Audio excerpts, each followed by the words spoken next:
Salut les Rangervores, Dino Fury épisode 20 de la saison 2, les visiteurs venus d'ailleurs. Ouh. J'espère que vous avez la ref parce que sinon c'est très cringe là du coup.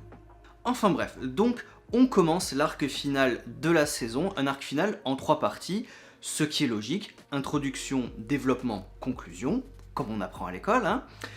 Et moi je préfère vraiment ce genre de conclusion en 3 parties, au moins on a le temps de développer pas mal de choses, et surtout de conclure pas mal de choses, notamment l'histoire des parents d'Amelia, qui va enfin trouver une réponse à la fin de l'épisode. Il n'y a pas encore confirmation, mais bon, enfin si, bon voilà, de toute façon on sait déjà qui c'est, parce que non seulement on s'est fait spoiler, et deuxièmement on n'est pas con, on a deviné depuis très longtemps déjà. Enfin bon, on va voir ça. Donc on se souvient du cliffhanger du dernier épisode, la fameuse foreuse qui creuse la base, Tariq vole les Sporix, et donc on a la petite explication de Solon par rapport au bouclier, l'interrogation que j'avais à la fin du dernier épisode. Donc oui, effectivement, le bouclier n'a pas tenu, effectivement, c'est pour ça que Tariq a pu se téléporter. Voilà. Même si je continue à dire qu'il aurait dû en profiter pour téléporter des troupes dans la base pour tout détruire. Mais bon, tant pis. Donc, l'événement principal de cet épisode, c'est un mystérieux vaisseau spatial qui survole la ville, et plus particulièrement Dinoenge, hein, et c'est donc un vaisseau ravconien. Et là, je me suis dit... ça pue. Parce que ouais, y a Oria, hein, la leader de ces troupes-là ravconiennes. Non, non. Pas, ça a l'air rassurant, mais... non. J'ai pas l'impression, non. Donc bien évidemment, on se souvient que Slicer avait déjà tenté de se faire passer pour un ravconien, ou une ravconienne, je sais plus. Enfin bon, une personne ravcon. C'était donc un piège, un imposteur. Zaito s'en souvient, il vérifie donc que Oria est bien ravconienne, hein, et qu'elle dit bien la vérité. Il se trouve qu'apparemment, c'est le cas. Donc ok, Zaito ne détecte rien de louche. Je vais faire confiance pour l'instant, je vais faire comme Zaito, je vais faire confiance pour l'instant, mais non, je le sens pas quand même. On a aussi l'explication de pourquoi Ravcon n'était plus à la même place, donc ça confirme le message en 3 parties qu'on avait eu plus tôt, donc effectivement, Ravcon devait se guérir elle-même, hein, enfin la planète devait retrouver un petit peu son écosystème après avoir été ruinée par la guerre des Sporix. Donc les Ravconiens l'ont déplacé et l'ont quitté en devenant, selon Oria, hein, des nomades ou des aventuriers. Ok, donc la planète est vide, hein, donc il la laisse tranquille pour qu'elle puisse se régénérer toute seule. Très bien, ce n'est pas illogique. Mais alors du coup, Oria et ses troupes et les Ravconiens modernes, du coup ils ne viennent pas de Ravcon, ils ne sont pas nés sur Ravcon.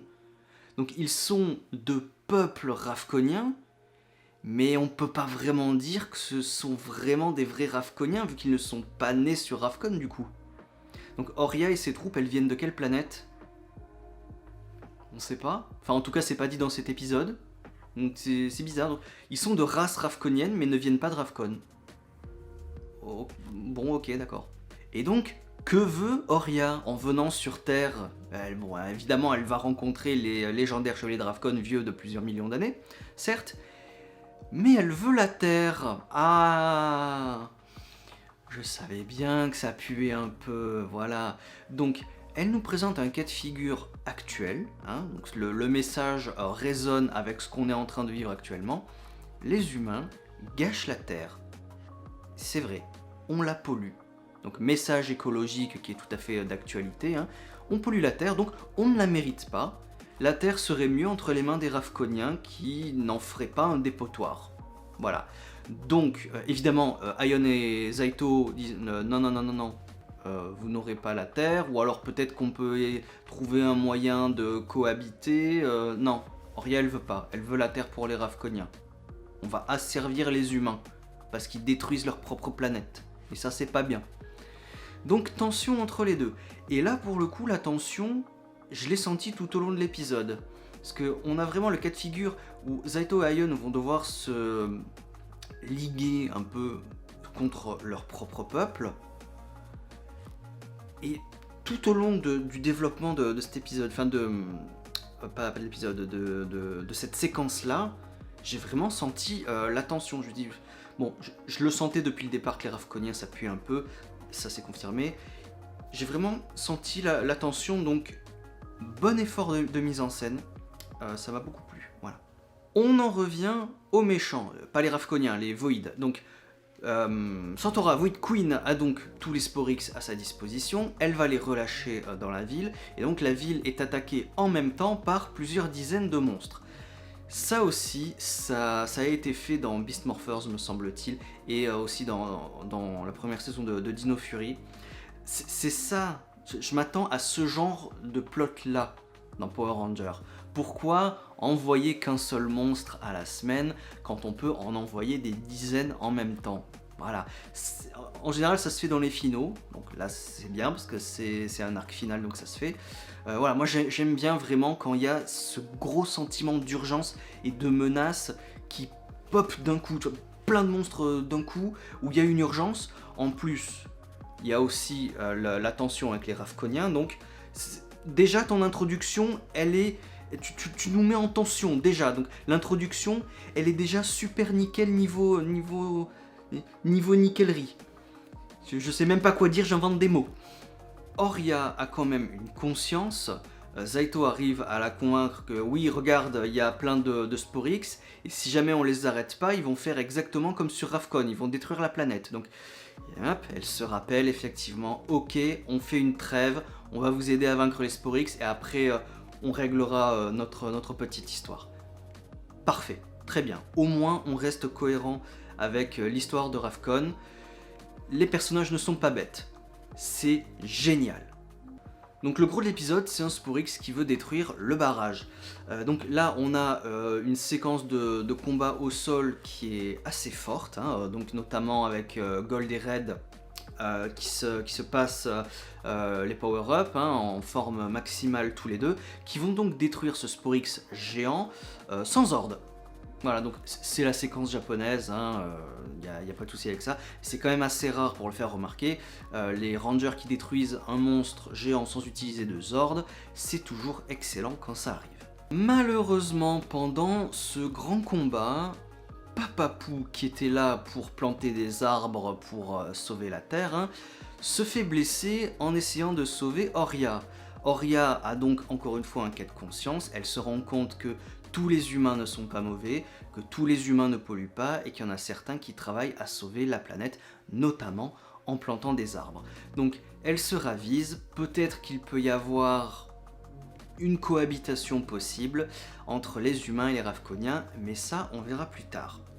Donc Papapou qui est blessé et Amelia se dévoile à lui parce que évidemment Papapou s'est pris un énorme blast là pour le coup, il a été écrasé contre un arbre, il y a grosse urgence donc Amelia se dévoile et il se téléporte chez Solon. Donc c'est l'occasion, peut-être la dernière occasion selon les propres mots de Papapou, de lui dire la vérité à propos de ses parents. Et donc, il avoue qu'il a menti depuis le début. Il n'y a pas de circonstances mystérieuses. Il n'y a pas de maison. Il n'y a pas d'incendie. Il n'y a rien de tout ça. C'était un mensonge depuis le début. Et donc, Papapou nous dévoile qu'en réalité, quand il travaillait à la zone 62, il y avait des expériences sur des extraterrestres. Une expérience qui s'est mal passée, donc un couple d'extraterrestres s'est retrouvé prisonnier dans des débris. Ils avaient un bébé et évidemment, pour ne pas mourir tous les trois, la maman a confié son bébé à Papapou qui l'a sauvé et ce bébé c'était Amelia. Donc Amelia est une extraterrestre. Bon, le couple, je veux dire, rien qu'avec ça t'as compris. C'est Tariq et Santora. Et ce que leur ont fait les humains, vous savez ce que Santora nous rabâche depuis l'épisode 1 de la saison, enfin non, peut-être pas l'épisode 1, enfin bon, depuis le début de la saison 2, oui, je veux me venger de ce que nous ont fait les humains. Une expérience sur des extraterrestres. Évidemment, c'est tout simple, c'est tout con, fallait y penser. Voilà, elle veut se venger les humains parce qu'ils sont expérimentés sur eux et qu'en plus ils l'ont forcée à abandonner son bébé. Et si elle était dans ce caisson, c'est forcément parce qu'elle a dû se prendre des gravats sur la gueule et Tariq a dû faire je ne sais quoi. On n'a pas vu dans cet épisode-là, mais on verra sûrement dans le prochain. Comment Tariq a fait pour construire la machine, tout ça. On verra ce qui s'est passé à la zone 62. Donc voilà, cette fois je pense que le secret est assez révélé. Nous, on peut faire 2+2 depuis tous les indices qu'on a eu au début de la saison. Voilà. Papapou qui a menti pour protéger Amelia. Là, je sais pas trop comment réagir à ça. C'est pourquoi. Enfin, est-ce que c'est juste pour la protéger de la vérité? Oui, mais est-ce qu'au bout d'un moment, la vérité, il aurait pas pu lui dire? Et quand est-ce que ça aurait été le bon moment de lui dire la vérité, du coup? On sait pas, parce qu'il y a eu cet accident-là, et que Amelia s'est révélée, et que donc Papapou lui a tout dit. Donc si tout ça ne s'était pas produit, il aurait pu lui dire la vérité quand alors? À quel moment? On sait pas, et malheureusement on le saura jamais. Voilà. Donc c'était un très bon épisode, j'ai senti la tension, hein, même si le gros de l'épisode c'était vraiment quasiment que du combat. J'ai senti la tension avec les Ravkoniens et un petit peu l'ultimatum qu'ils essayent de proposer aux humains. Donc voilà, c'était une excellente introduction. Le développement va être dingue. L'épisode 21, je pense qu'il va être dingue aussi. L'épisode 22 encore plus. Clin d'œil, j'ai déjà vu. Donc voilà, on se retrouve donc pour le développement de cette triple arc finale. J'ai très hâte. À bientôt, ciao.